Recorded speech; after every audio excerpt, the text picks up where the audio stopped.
We are live on U24 television. My name is Shadrach Kisame, and it is The Desk. And if it's Wednesday, you guessed right. It's all about The Desk here on U24 television, the continent's leading intellectual platform. Actually, the highest platform for solution finding. And I'm telling you the truth, we'll definitely be having a wealth of knowledge. I'm telling you, I have a taxation expert. Business as you have known it has started changing because URA is knocking on people's doors and people have no understanding of what taxation is. But today we have a gentleman who is definitely going to tell us exactly what taxation is, what we ought to do, and the details therein. So for you, if you're in business or you just want to know about taxation, you better sit back, relax, bear in for, or even stand up, because we have the professor. He has the East African School of Taxation, and he also is also the vice chancellor for Kentim University. Thank you so much for talking to us. Thank you very much for bringing me to this program. I'm very happy that you have brought me to talk on subjects which have been actually handling it for a long time. Right. Uganda issue of taxation, because in our school, we are the people who are training, especially people from Uganda Revenue Authority. We are also the people who are training people from Ministry of Finance. Right. We feel very bad if we see the community are not understanding what taxation. And I already even told the Commissioner General of Uganda Revenue Authority they should go slowly in the way of collecting what? Taxation. We have two ways of collecting taxation. Direct taxation and indirect taxation. Taxation, which we talk of indirect, I'll give you a good example. Yeah. A special fuel. When you people go to petrol stations, when you are paying tax on VAT, you don't know that you are paying. That's what we call direct payment of taxation. So when we're buying fuel, You are paying VAT. You are paying VAT. VAT is value added tax. Yeah. You see, VAT is for the consumer who pays. It's the consumer who pays what? The VAT. But one thing which Uganda Revenue Authority did not understand is that the method of collecting the tax. Collecting the taxes, okay. The method of collecting tax, as we have told you, we have 4 categories of the community who are doing business. We have the manufacturer, we have the retail, the wholesaler, and we have the retailer, and we have the hawkers. Now, the problem Uganda Revenue Authority should do, they should go and get tax from the source. Who are the manufacturers? Who are the manufacturers? Not from the wholesalers, not from the retailers, not from the hawkers. That's where the problem is. Because the problem we are having right now is that the manufacturers of sugar, like Kakila, yes, it is Uganda Revenue Authority to go and get tax from there. But do they get tax? Are they getting tax from there? They do. That's so why. So does that mean they're taxing more than? That's where the problem is, because now Uganda Revenue Authority go and get tax from the manufacturers. The Uganda Revenue Authority come and get tax from the wholesaler. Yes. The Uganda Revenue Authority get tax from retailer. Even the workers, those who who sell even menvu value addition tax, which doesn't bring sense. So what normally is supposed to be done is that the Uganda Revenue Authority should collect tax from the source. So there's something that I want to understand, Professor, because if Uganda Revenue comes and collects tax from a retailer, and then Kampala City Authority comes, what kind of taxes are those? Because the Basubs just know one thing, musolo. How different are those two? That's why I've told you, when Uganda Revenue Authority want to collect tax from you, they should put tax under consolidated tax. Consolidated tax. We call it consolidated tax. Under this consolidated tax, you include lances, income tax, all those relevant tax somebody is supposed to pay. Rather than I come to you, you are paid the VAT. I go, I again come for lances. I go again, I come for. That doesn't make sense. So what you need to know is that Uganda Revenue Authority must bring what we call consolidated tax, which include you are supposed to pay A, B, C, D. I get the point. Yes. Then secondly, where we have reached, there is need secrets in business. It was true, most wholesalers down there have been telling lies to Uganda Revenue Authority About what they do. Yes. Because what you need to know is that no one can be open with business to you. Yeah. Because what Uganda Revenue Authority want openness, which is not there. Yeah. It is true what the Uganda Revenue Authority is fighting is correct. But that openness, they will not get it. Because what you need to know, if I sell a bag of sugar, 30 bag of sugar, I will tell you Uganda Revenue Authority, I've sold 5. Then secondly, there is a man who play a bigger role in Kikubu, a middleman. You see, the middleman is the one who get market from the wholesaler and who also get market from the buyer. So okay, Professor, so there's a middleman between The the wholesaler and the the retailer. there is a middleman between the buyer and the wholesaler. And the wholesaler. Because when you go to the Kubu, the first person to come to you, what do you want?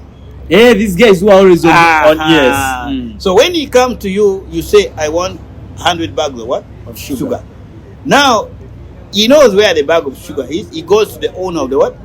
Of the sugar. Who is the owner of the what? The wholesaler. Right. Now, the wholesaler say, you go and sell. Now, when the middleman is now going to sell the sugar, the revenue authority comes, which shop is that one?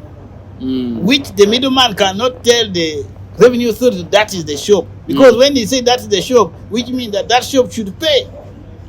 So there is a syndicate between the wholesaler and the middleman. Yes.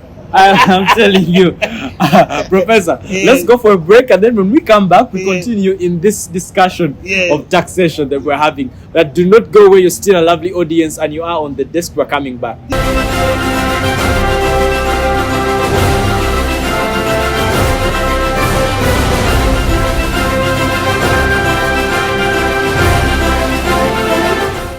All right, welcome back. You are still live on the desk, and we're broadcasting here at Nile Avenue, Nakasero Hill. I'm talking UBC headquarters, but you are live on U24 television, and we're having an interesting discussion. We're investigating where the problem when it comes to taxation is. Why don't people want to pay tax? But before we even continue, Professor, are people supposed to pay tax? Yeah, you see, tax is necessity. Any country cannot do without paying what? Tax. So that is sorted. Yeah. If you're doing any economic activity, you have to pay tax. You have to pay tax. Yes. Okay. But again, if I'm supposed to pay tax, what tax should I pay? Then secondly, the taxpayer need to be educated. The taxpayer needs to be educated of what they are paying. Which the revenue authority has not done it. Now the main problem within community or business, the revenue authority want to eliminate a middleman, which is impossible. You can't eliminate this guy. Because that's the guy who is eating government money. Now you have understood. So okay, I'm trying to understand your narrative, Professor. Yes. That URA is putting so much force on the wholesalers to eliminate the middleman. Yet you can't eliminate the middleman. Correct. So how do you work with the middleman if you are URA? The middleman doesn't work with URA. Because you don't know him in your books. He's not there. Only that somebody was saying the middleman should be regulated. But how can you regulate somebody without the capital? The guy they don't even have capital. They don't have capital. Yeah. But they are the people. They are the key factors in business because they are the people who get market. You see, the middleman are the people who get market for the wholesaler, and the middleman are the people who help the buyer to get the commodities. But the Uganda Revenue Authority want tax from what the middleman is selling, which the middleman will not give it to the URA. But is a middleman necessary? Very. Both to you, the client, and to the wholesaler. Yes, but it's not necessary today. You are right. I'm telling you. Now you have understood today. Yes, I've understood. The struggle there is that The URA want to eliminate the middleman. And it is true, the middleman is the one eating the money for the Uganda Revenue Authority, together with the wholesaler. What? So how do you then net this middleman? How do you net him? When they are doing loading, when they are now going to the store to sell. But does URA have that capacity? Yeah, the URA, what normally takes place is that when now the URA found that a lorry A is being loaded with sugar, a lorry B is being loaded with salt, now they will ask, this store belongs to which shop? Whereby the middleman will not tell the URA that belongs to this man's shop, because if he tell them this man, then there's no business of a middleman. His commission and what is not going to be there. Because now he's going to tell the wholesaler, we have sold 100 bags of what? Of sugar. Now the wholesaler will say, thank you for the appreciation. He will give some commission To the middleman. But again, the Uganda Revenue Authority want now, if these people have sold 100 bags of sugar, they should pay VAT for all 100, which this people find is difficult. You see, you because most of these guys that watch the desk are young men, and most of them are middlemen. Yes. Yeah, most of them because they don't have capital. Even those casita are middlemen. Even casita are middlemen. Because they are the ones connecting government to the businessmen. Because the casita claim to be a spokesman of the business. So they are middlemen. You see, the businessmen have they are not concerned. You as the owner of the what you need is money comes, because you have your commodity in the store. You deal with the middleman. Mali, he will say, have you got a customer to buy my sugar? Because the middleman does not bother whether what he need, it is his money, so long as the middleman get the business. So the work of the wholesaler is just to make the store stocks, but the person selling his commodity is the middleman. I am telling you. But you see the thing with now I'm interested about this middleman, because this middleman now, the youth, they are not old people. They are not. They are the youth, and they are people who are watching, and this middleman business has employed a lot of our youths. Correct. My age mates. Correct. How do we legitimatize that? How? Because these people need jobs and they do not have. And now, one of the things you need to know, a middleman has a skill of marketing. He has his customer in Sudan. He has his customer in Kenya. He has his customer in Rwanda. So he just called the person from Rwanda, you come and get sugar. So when this man come with this trailer from Rwanda, he will come to the middleman, then the middleman take him direct to the store. And now the middleman will not show the owner of the buyer to the wholesaler. The wholesaler, yes. So there will be no connection. Because the middleman get double commission. He get a commission from the buyer and they get commission from the wholesaler. And that commission is not taxed. It's not taxed. And he also grabbing the tax from the government add on him. You see the problem? So that's where a lot of our tax. You find that we are losing a lot of tax because of the middleman. But do the middlemen, all these youths that are watching us, feel like they should pay that tax? Yeah, you see, to be honest with you, what the Uganda Revenue Authority is forcing is right. 100% is correct, is right. But the problem is that the middlemen, you have to go with them slowly. It doesn't have to be an overnight attack. No, you should not. You also tell them that in the Bible, yes, God says, you also, when you a tax collector, you have collected something, yes, you give for those people and also give me. So the issue here is that the middleman, you cannot eliminate them. Only just you can also say, we share. Then it'll be a good deal. But now with sharing, that means, Professor, they'll only have to give you what they deem is fit. No, what will... It's not like a law. No, what will... That's... You see, the problem starts from the parliament. Parliament passed the law of collecting tax, but they should have, first of all, educate people on the method of collecting what? Tax. Now you find the Uganda Revenue Authority start moving now to go and collect tax from the community. this thing would have been streamlined a long time ago. As I told you, as a tax expert, Yes. Uganda Revenue does not need to go to Kikubo. It doesn't need to go to Kikubu. It doesn't need to go to Kikubo. Really? It Uganda has to go to Revenue, the manufacturer. that's the But thing. some of these things are imported. And that's why I'm now telling you, before the thing leaves the border, they should have. You should have already gotten off your cut. Yes. You see the whole thing, I blame Uganda Revenue Authority. They don't carry a good research for them. Research. On that point of research, Professor, let me go for a break. Then when we come back, we talk about that aspect of research and how well informed of the market URA is. Do not go away. I'm definitely coming back. We're still with Professor here and we're having a lovely time.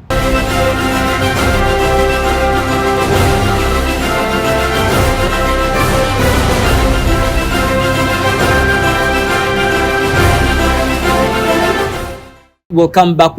We're still with Professor Ochan Francis. And Professor Ochan Francis here, he is the brain or the vision bearer for East African School of Taxation and is the Vice Chancellor for Kentim University of Taxation. I'm telling you, we're having a lot of enlightenment and he's breaking it down. He's not using sophisticated English, Yes. sophisticated terms. You know, we have people on the show and they're using sophisticated English. correct. And a layman will not understand. Yes. But before we left off, Professor, we're talking about how, less informed and unrealistic the knowledge that URA has of the market or the ground. Yeah, you see, to be honest with you, URA must make sure they do a lot of civil education. They must make sure the taxpayers knows what they are supposed to pay. They must also be clear on the method of collecting tax. I told you very clear that the URA should look more of direct tax collection. The direct tax collection means they should go to the factory, not coming to Kikubo. They should just go to, if Madivani, they go to Madivani. So when sugar now leave Madivani, come to the wholesaler, the URA has got their cut. So, isn't that unfair to the manufacturer? It is not, because now, according to what we have said, Uganda does not need to be bothered when he's doing business. Is it good for you? URA deploy somebody, you see how somebody is counting his money, you see how somebody is selling his sugar. Is it a good way of collecting tax? It's not. What the URA is doing, I could say that's a primitive way of collecting tax. Because I want people to understand you, Professor. So you would rather that URA goes to the manufacturer pays the tax, and then the manufacturer would add that on top of the price. Yes, because what takes place is that when the manufacturer is now selling sugar to the wholesaler, the manufacturer to now give it to the wholesaler. It does not need the URA to get tax from the manufacturer. It does not need the URA to come again to the wholesaler. It does not need the URA to go to the tailor. It does not need the URA to come to the worker. That one is totally abomination. It doesn't make sense. So what are some of the methods that maybe URA can use to gather information of exactly how, because as far as I'm knowledgeable, URA has a tax sensitization department, and they move around the country sensitizing people on tax. You see, as a professor, we do normally understand student of master. We don't understand the student of bachelor degree. We don't understand the student of diploma and certificate. Why? Because when a student is doing master degree, he has a thesis and a dissertation. This is what I want to be honest with you. When you are working with a professor, you must have a thesis, you must have a dissertation. So a thesis is like a proof of concept. It is a proof of concept. It is like it's a proof of concept. Yes. Yeah, because what matters is that when somebody works through dissertation and is through thesis, it becomes easier to understand him. Yeah. That's why, for your information, it is very difficult to work with a student of bachelor degree. It's very difficult to work with a student of diploma. Because these guys are in theory. Aha! That's why now we are telling you pull your socks, go to master degree, get a dissertation, and what? Thesis. That's why the students, people who are supposed to work under revenue authority to do research and do should be students of master degree. Because when you talk of the research, you bring a senior fellow to do research. What does the senior fellow know about the research? It's nothing they know. So it is good to bring students of master degree with a thesis and a dissertation. So they can come now and understand the market. Because the problem of Uganda Revenue is deploying people who are not qualified. But it's very hard to get a job if you are a professor. No, I'm telling the truth. The truth of the matter here is that deploy people who have skills of research. The same thing. Comprehensive research. Yes. Actually, for your information, if Uganda also want to have good leadership, we professors, we work through PhD. What do we mean PhD? You must have skills of administration. You must have skill of research. You must have skill of planning. You must have skill of supervision. And you must have skill of speaking or lecturing. That's why there are two doctorates who differ. The medical doctor differ from a social doctor because the medical doctor don't do administration, but he has planning, supervision, research, and skill of teaching.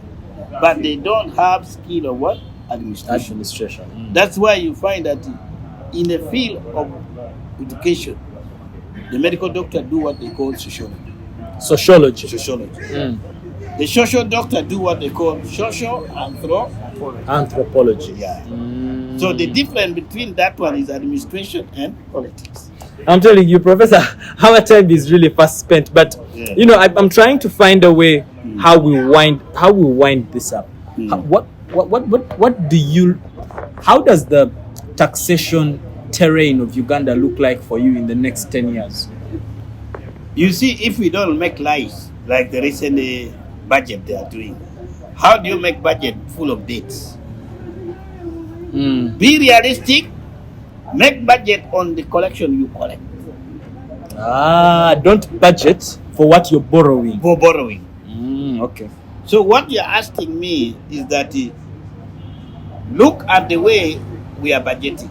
Like recently the budget, there is talk of 71 trillion 136 billion. See?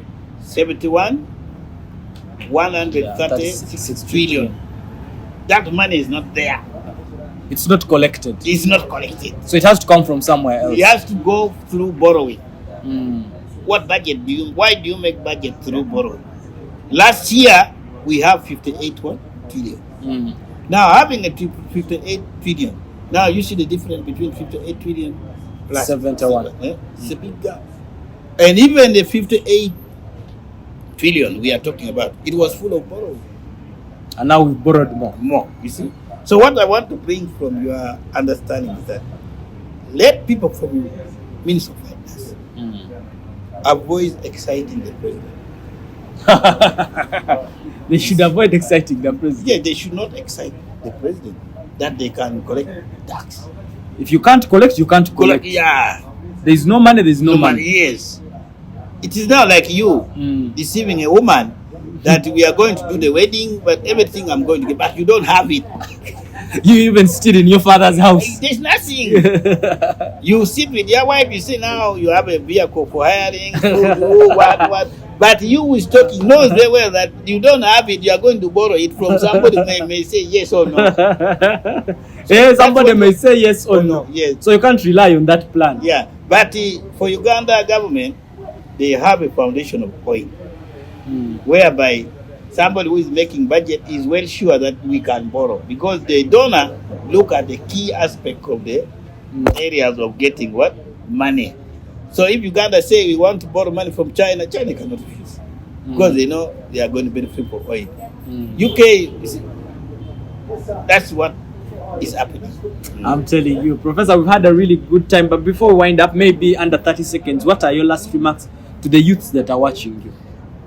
For the youth who are watching me, first of all, I need to draw your attention that there are many areas of studies you can come and learn.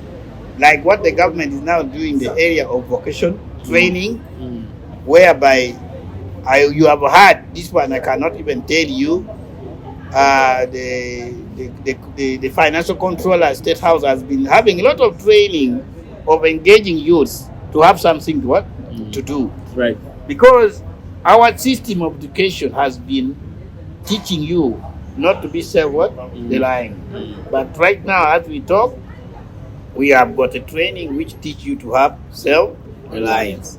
And when it comes to business, I think in our business of today, you should understand what type of business you are going to do. Right. And we promote direct tax, not indirect tax. I am telling you, Professor here has shed so much light on what we have known to be taxation. But great insights right there always come through on the desk every week, every Wednesday of every week. When it's 9 p.m., it's all about the desk. But remember, we also have our repeats tomorrow, Thursday at 2:30 p.m. But for now, I want to say good night, good luck, adios, for God and my country. May the good Lord bless this beautiful Uganda. Until next week, ciao.